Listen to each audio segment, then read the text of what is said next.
आज मैं आपको फिजिक्स के कुछ महत्वपूर्ण क्वेश्चन कराऊंगा। यदि आपने मेरे फिजिक्स के पहले पार्टों को नहीं देखा तो देख लीजिएगा। पहला क्वेश्चन आपका दिया गया है, साइकिल को वर्तुल्य गति में झुकना चाहिए। ए ऑप्शन दिया केंद्र की ओर तिरछे, बी ऑप्शन दिया केंद्र से दूर तिरछे, या सी ऑप्शन दिया आगे की ओर, डी ऑप्शन दिया पीछे की ओर। तो आपको साइकिल चालक को वर्तुल्य गति में झुकना चाहिए, वो आपका ऑप्शन नंबर हो जाएगा ए, केंद्र की ओर और तिरछा हो जाएगा। तो आपका नेक्स्ट क्वेश्चन दिया गया है, किसी वस्तु के लिए अब केंद्रीय बल का मान होगा।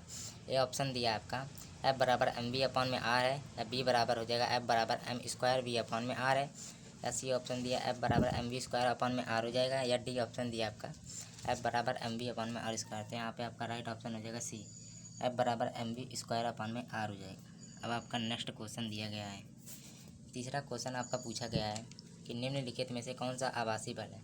ए ऑप्शन दिया अभिकेंद्र बल, बी ऑप्शन दिया केंद्रीय प्रतिक्रिया बल, या सी ऑप्शन दिया केंद्रीय बल, या डी ऑप्शन दिया है प्रबल नाभिकीय बल। तो यहाँ पे आपका राइट ऑप्शन हो जाएगा ऑप्शन नंबर सी, अपकेंद्रीय बल हो जाएगा। अब आपका नेक्स्ट क्वेश्चन दिया है, वायुयान खड़े लूप में हवाई कर्तव्य दिखा सकता है। ए ऑप्शन दिया गुरुत्व के कारण, बी ऑप्शन दिया केंद्रीय बल के कारण, या सी ऑप्शन आपका दिया गया है भार के कारण, या डी ऑप्शन दिया केंद्रीय बल के कारण। तो यहाँ पे आपका राइट ऑप्शन हो जाएगा केंद्रीय बल के कारण। अब आपका नेक्स्ट है, पांचवा क्वेश्चन पूछा गया है, दूध को मथने से क्रीम के अलग होने का कारण है। ए ऑप्शन दिया घर्षण बल, बी ऑप्शन दिया केंद्रीय बल, सी ऑप्शन दिया गुरुत्व बल, डी ऑप्शन दिया श्यान बल। तो यहाँ पे आपका पाँचवें का राइट ऑप्शन हो जाएगा केंद्रीय बल। दूध को मथने से क्रीम के अलग होने की क्रिया होती है जो आपकी अपकेंद्रीय बल होती है। अब आपका नेक्स्ट है, किसी वस्तु की स्थिर अवस्था में संवेग होगा। छठवां नंबर क्वेश्चन पूछा गया है। ए ऑप्शन है शून्य, बी ऑप्शन है एक, सी ऑप्शन है अनंत, या डी ऑप्शन इनमें से कोई नहीं। तो आप याद रखिएगा, वस्तु यदि स्थिर होगी तो आपका संवेग भी स्थिर हो जाएगा। तो यहाँ पे आप इसका मान शून्य हो जाएगा। नियतांक है इसका, नियत हो जाएंगे दोनों, तो आपका ये पी संवेग है जो इसका मान आपका शून्य हो जाएगा।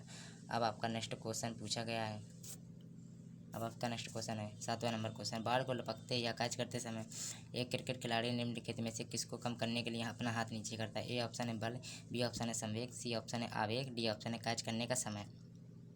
तो यहाँ पे सातवें नंबर का राइट ऑप्शन हो जाएगा आपका आवेग। अब मैं आपको आगे नेक्स्ट क्वेश्चन में बताऊंगा कि आवेग की बीमा और सूत्र क्या होता है। आगे क्वेश्चन है, नेक्स्ट क्वेश्चन पूछा गया आपका, यदि ये आ गया आपका आवेग के लिए, आवेग को ऐसे प्रदर्शित करते हैं। आठवां नंबर क्वेश्चन पूछा गया कि आवेग की इकाई है। ए ऑप्शन है न्यूटन, या बी ऑप्शन न्यूटन सेकंड, या है सी का न्यूटन बटे सेकंड, या डी का दिया है न्यूटन इन्वर्स। तो आपको पढ़ता होगा आई बराबर एफ गुणे टी होता है, आवेग बराबर होता है बल इंटू समय। तो आई बराबर क्या हो जाएगा, बल का मात्रक mL/t-2 होता है, और इसका क्या होता है टी होता है, तो mL हो जाएगा।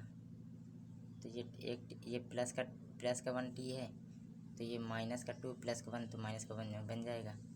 तो आपका हो जाएगा mL/t-1। और आपको पता होगा कि ये F होता है बल का मात्रक होता है, T होता है आपका सेकंड होता है। तो यहाँ पे I की आवेग का मात्रा का न्यूटन सेकंड हो जाएगा, और इसकी बीमा mL/t-1 हो जाएगी। अब आपका, तो यहाँ पे आपका राइट ऑप्शन हो जाएगा न्यूटन सेकंड हो जाएगा, और इसकी बीमा क्या होती है mL/t-1 होती है। अब आपका नेक्स्ट दिया गया है कि 9वां नंबर क्वेश्चन पूछा गया आपका कि एक समान गति वाला जो पिंड होता है आपका, गति वाला पिंड होता है वो त्वरित, ए ऑप्शन दिया त्वरित नहीं हो सकता, या बी ऑप्शन दिया त्वरित हो सकता है, सी ऑप्शन दिया सदैव त्वरित होता है, डी ऑप्शन एक समान वेग से त्वरित होता है। तो यहाँ पे आपका 9वें नंबर का आंसर हो जाएगा त्वरित नहीं होता है, त्वरित नहीं होता है। एक समान गति वाला पिंड त्वरित नहीं हो सकता है।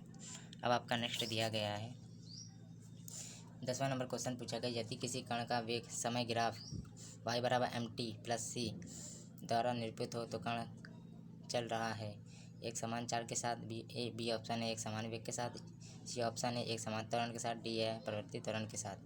तो यहाँ पे आपका 10वें का राइट ऑप्शन हो जाएगा ऑप्शन नंबर सी, एक समान त्वरण के, त्वरण आपका ये होता है, एक समान त्वरण के साथ हो जाएगा यहाँ पे। अब आपका नेक्स्ट क्वेश्चन पूछा गया है 11वां नंबर, किसी वस्तु का विस्थापन होगा, धनात्मक होगा, ऋणात्मक होगा, शून्य होगा, ये सभी होगा। तो आपका यहाँ पे 11वें का राइट ऑप्शन हो जाएगा ये सभी। जो आपका विस्थापन होता है, विस्थापन को डी से प्रदर्शित करते हैं, एस से भी प्रदर्शित कर सकते हैं, जिस प्रकार से आपका दिया जा सके सूत्र हल होने से। डी से भी प्रदर्शित कर सकते हैं या एस से भी। यहाँ पे धनात्मक भी होता है, शून्य भी होता है, ऋणात्मक भी होता है। यहाँ पे आपका राइट ऑप्शन हो जाएगा 4, चौथा नंबर हो जाएगा डी ऑप्शन। अब आपका नेक्स्ट दिया गया है 12वां नंबर क्वेश्चन पूछा गया है, एक वस्तु एक समान गति से त्वरित हो रहा है, इसका वेग u से v हो जाता है, तब इसका औसत वेग क्या हो जाएगा। तो आपका मैं सीधे आपका यहाँ पे राइट ऑप्शन बताना चाहूँगा वी बराबर, तो यहाँ पे आपका सी ऑप्शन सही V plus U upon two. यदि आपका यहाँ है वेग, अगर मान लो कोई भी चीज़ यहाँ पे एक्स और वाई दी जाती तो X plus Y upon two हो जाता है। ध्यान रखिएगा, मेरे कहने का मतलब है औसत वेग का जो सूत्र होता है वो औसत वेग हो जाएगा V plus U upon two होता है ऐसे में। अब आपका नेक्स्ट दिया गया है 13वां नंबर क्वेश्चन पूछा गया, वेग समय ग्राफ की पूर्णता दर्शाता है। ए ऑप्शन त्वरण, बी ऑप्शन विस्थापन, सी ऑप्शन दूरी, डी ऑप्शन आपका वेग। तो यहाँ पे आपका 13वें का राइट ऑप्शन हो जाएगा ऑप्शन नंबर ए। त्वरण होता है जो वी और टी के बीच का समय ग्राफ बताता है। वी और टी के बीच का जो समय होता है वो समय आपका दर्शाता है, वो टाइम होता है, वो आपका टाइम दर्शाता है, वो आपका त्वरण होता है। इस वजह से करते हैं। अब आपका नेक्स्ट क्वेश्चन दिया गया है 14 नंबर क्वेश्चन, निम्नलिखित में से सत्य होगा। तो आपका यहाँ पे पहला दिया गया है आपका यहाँ पे, मैं आपका सीधा आपका राइट ऑप्शन बताना चाहूँगा। यहाँ पे आपका सी ऑप्शन है। आपने पढ़ा होगा न्यूटन की गति का तृतीय नियम। न्यूटन की गति के नियम, तृतीय नियम, प्रथम नियम, द्वितीय नियम। प्रथम नियम ये होता है वी बराबर यू प्लस ए टी, गति के नियम समझिए। एस बराबर U T plus half A T square, B ये आपका दूसरा होता है। ये तीसरा होता है V square minus U square by two S. ये राइट ऑप्शन हो जाएगा, ऑप्शन नंबर आपका सी हो जाएगा आपका राइट ऑप्शन। अब आपका नेक्स्ट क्वेश्चन है, इस तरीके से स्थिर बिंदु से प्रारंभ करके एक कार 30 सेकंड समय में 6 मीटर पर सेकंड वेग प्राप्त कर लेती है। कार का त्वरण ज्ञात कीजिए। तो यहाँ पे आपको अभी न्यूटन का प्रथम नियम होता है वी बराबर यू प्लस ए टी से। अब मैंने इसलिए इसको लगाया है यहाँ पे वी बराबर यू प्लस ए टी, क्योंकि आपका वी है जो 6 मीटर पर सेकंड दिया गया है और टी है आपको 30 दिया गया है, और आपको इसी सूत्र से निकल सकता है। तो वी 6 हो गया, यू इधर हो गया, और आपका तो फिर आप इसको आप या तो ऐसे लिख लीजिए, आप इसको ऐसे भी लिख सकते हैं V minus U upon T बराबर ए। तो यहाँ पे वी दिया 6 और आपका यू जो वेग है, यू आपका प्रारंभिक वेग है ना, प्रारंभ कर रहा है यू आपका, तो यू 0 मानेंगे 0।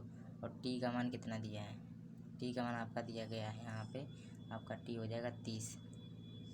6 पंचे 30 होता है। ए बराबर 1 अपन, तो यहाँ पे आपका लिख दे रहा हूँ मैं ए बराबर 1/5। तो कार का त्वरण पूछा गया, त्वरण ए होता है ए बराबर 0.2 हो जाएगा। जब 5 से आपको 1 से भाग देंगे तो 5 दूनी 10 होता है, 0.2 आपका राइट ऑप्शन हो जाएगा। यदि आपको मेरा वीडियो अच्छा लगा हो तो प्लीज़ लाइक एंड सब्सक्राइब करिएगा, और यदि आपको ऐसे ही वीडियो चाहिए तो मुझे कमेंट पे ज़रूर बताइए। धन्यवाद।